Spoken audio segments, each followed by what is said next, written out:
Okay guys, Big Al here.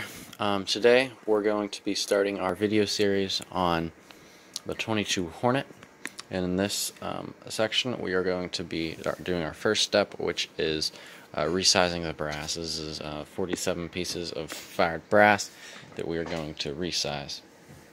So I'm going to show you here, and then I'm going to put you on the camera stand, and then you're just going to watch me do all 47 pieces. So first of all, just get a piece of brass. I have a little brush here on my case trimmer. Just back and forth through the neck a few times. Then you get some Imperial case sizing wax and just go around the body of the case. And then in here, this is the important part. This is my Forster press.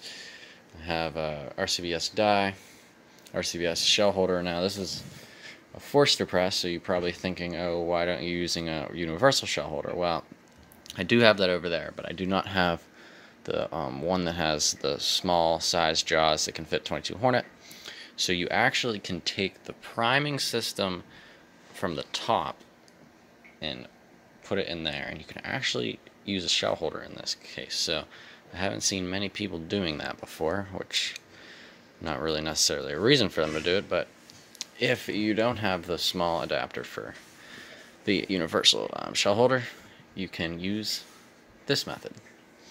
So anyways, you raise it up into the press, resizes it, pops the primer out with the decapping pin. Your case is deprimed, resized, ready to go. Now I'm going to do the rest of them. I'm sure you guys can see. Now we'll go.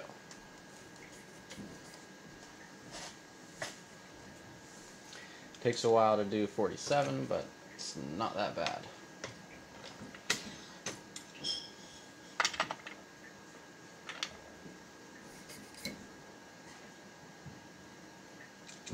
Once you get enough of them in there, you probably don't even need to use the case wax anymore, but I do it anyways just because I don't want to get a stuck case. Get enough on your fingers though, you probably don't need to reapply for a while.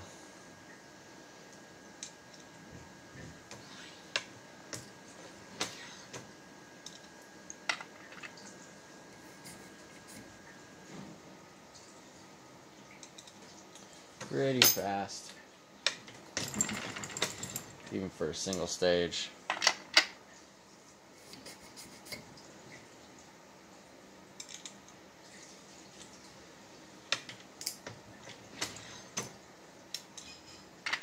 This is not super accurate ammo necessarily. This is just varmint shooting ammo, just stuff to load and shoot. Do a lot of plinking with it too because it's cheap.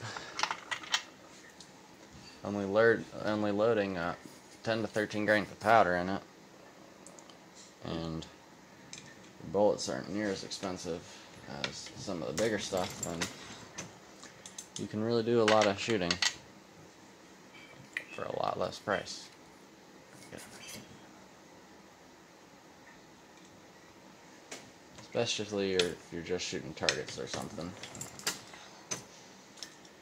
It's pretty fun.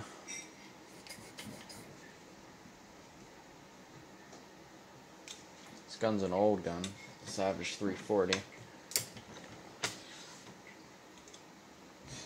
Shoots a lot better than one would expect from that age and quality of gun. Wasn't sold at a very high price back in the day. I think I saw a thing that said it was sold for like $50 or $30 or something back in the 50s, but just a lot more than it is now, but still.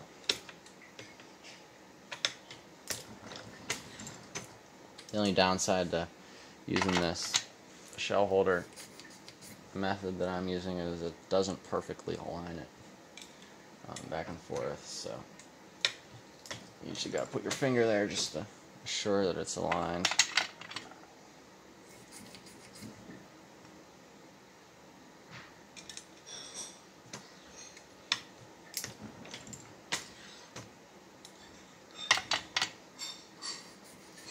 These things, they hardly even size, they just go right through. You don't really even feel them that much compared to bigger things.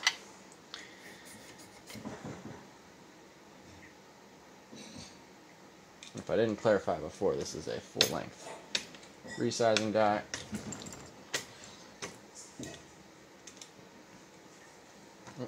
And punch the primer all the way through. There we go.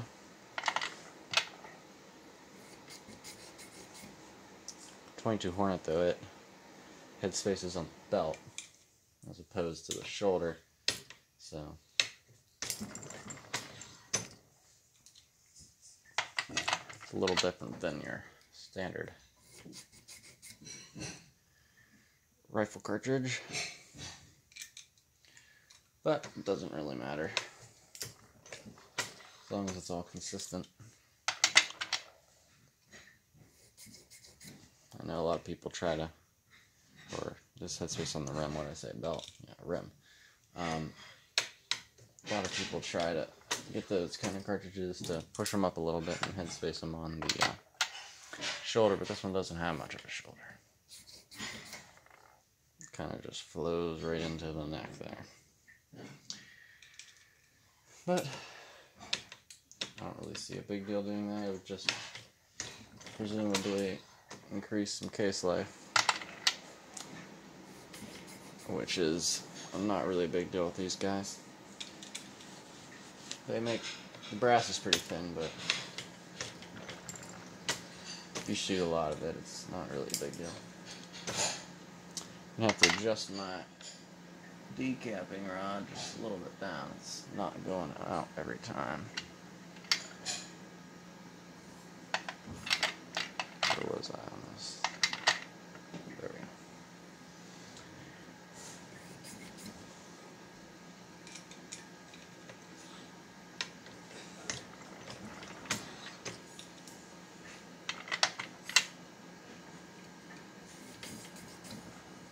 This is a great press, though. I really like this Forster coax, or mine's Bonanza coax, but that's the same design.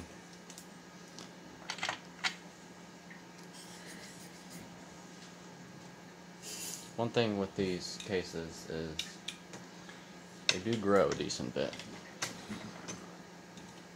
and that would presumably decrease case life, but it hasn't really been a big issue.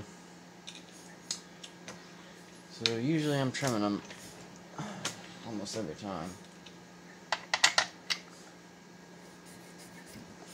just to get them down where they should be.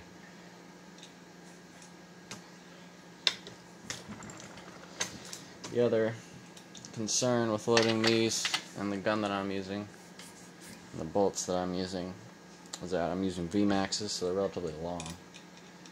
So to get them to fit in the magazine, you gotta seat them pretty far back from the powder space, which is potentially a slight concern.